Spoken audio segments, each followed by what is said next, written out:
Hello, I'm SurferClock. And I'm TAP-G. And welcome to What's the Attraction? Where our work is your vacation. Chernobog. Jafar. Cruella de Vil. Ursula. Maleficent. Captain Hook. Scar. The Wicked Queen. Hades. Long ago, the four nations lived together TAP-G, you're doing it again. Smoo it! These guys are just a fraction of the long list of one of Disney's best-loved yet least exploited franchises, the Disney villains. We love watching them as they forego their moral compass in pursuit of ambition, be it power, wealth, or status. They'll steal, hurt, or murder anyone who gets in their way. And Disney's villains are among the most memorable of all in cinema. For over 90 years, the animated bad guys have haunted our heroes and our nightmares. But for whatever reason, Disney doesn't seem to want to cash in on it as much as we'd like them to. Put away the Shop Parks app with all the search results for Maleficent merchandise. We know that yes, Disney does sell a lot of stuff bearing the sneering, devious countenances of diabolical antagonism. But when it comes to cashing in on them, well, they've kind of had an iffy history. In 1992, Disney premiered one of its first villains-themed enterprises in Disneyland as Fantasmic, a show so successful it spawned an upgraded version at Disney's Hollywood Studios in 1998. While the one in California features Captain Hook, Kaa, Maleficent, Ursula, and the Pink Elephants, Michael Eisner pressed for more villain representation in Florida by cramming in Scar, Frollo, Jafar, the Queen, and Ratcliffe. It's still a big hit to this day. In 2013, Disney was doing a thing known as limited time magic. Every week, the company would sample an event or show or promotion to quantify people's interests and possibly implement new ideas.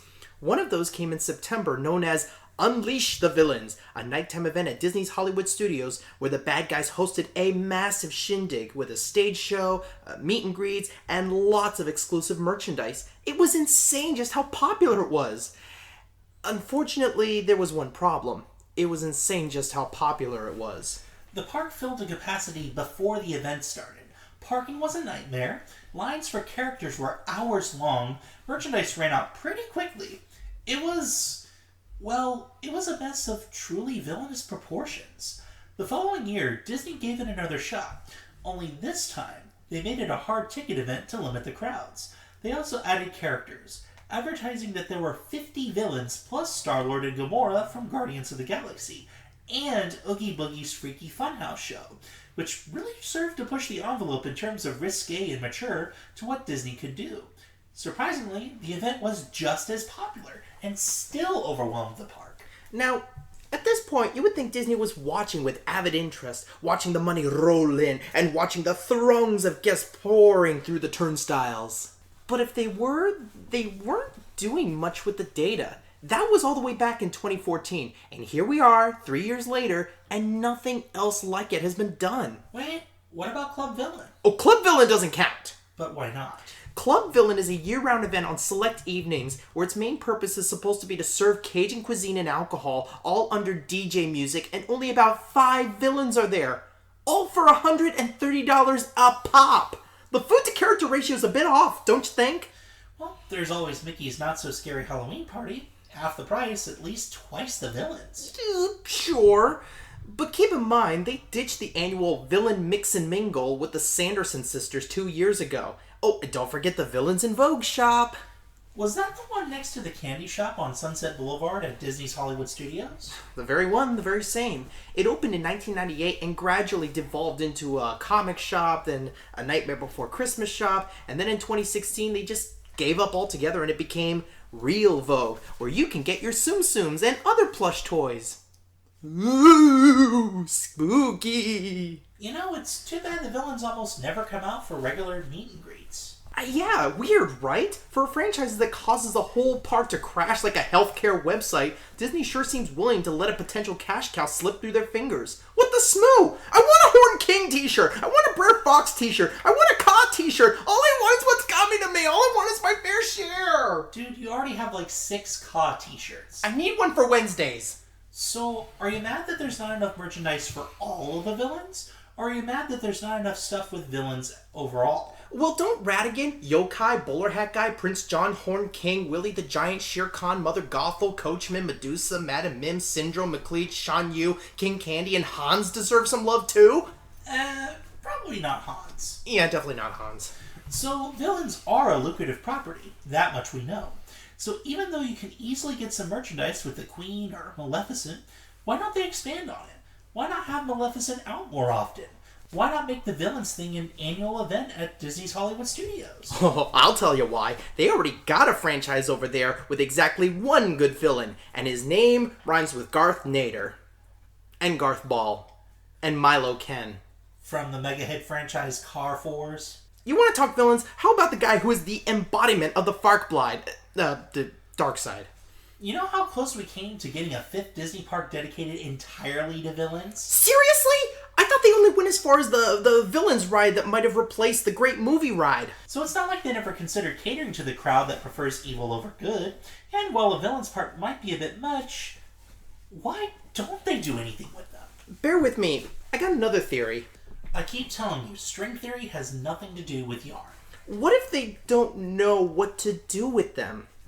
Meaning, what if there are underlying issues concerning the villains in that they're villains? Are you just trying to be cryptic for cryptic's sake now? Let me put it this way. Remember Dream Along with Mickey, the castle show that got replaced by Mickey's Friendship Fair last year? Well, of course. What about it? Captain Hook and Mr. Smee just kind of pick on Donald. Maleficent said she wants to turn the Magic Kingdom into a place where nightmares come true, and she gets defeated by 300 tourists chanting, "Dreams come true." That is some pretty weak sauce. It's like they don't know what to do with them. Well, what about Fantasmic? Oh, well, okay, ignoring the dream logic, the villains want to take over Mickey's dreams because... reasons? Oh, and Mickey defeats all of them, because he zaps a sword at Maleficent. Honestly, I think Sorcerers of the Magic Kingdom might be the best representation of the villains. Okay, I see. Oh, what about that Disneyland Halloween commercial?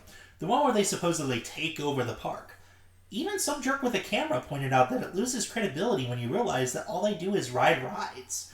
I mean, is it implying the worst these thieves, scoundrels, and murderers can do when given total freedom is to ride the Haunted Mansion and Tower of Terror? Well, I guess they can't show them destroying the park or hurting park guests. You know, that's probably why the villains don't come out as often. They have to pose for photos, sign autographs, and act all nice, things that often go against their very nature. In the end, all we're left with is a bunch of merchandise and the events of the Halloween party every autumn. You know, that's kind of a shame. There's clearly a market for it. I mean, what if they expanded it to a few weeks like they did for Star Wars weekends?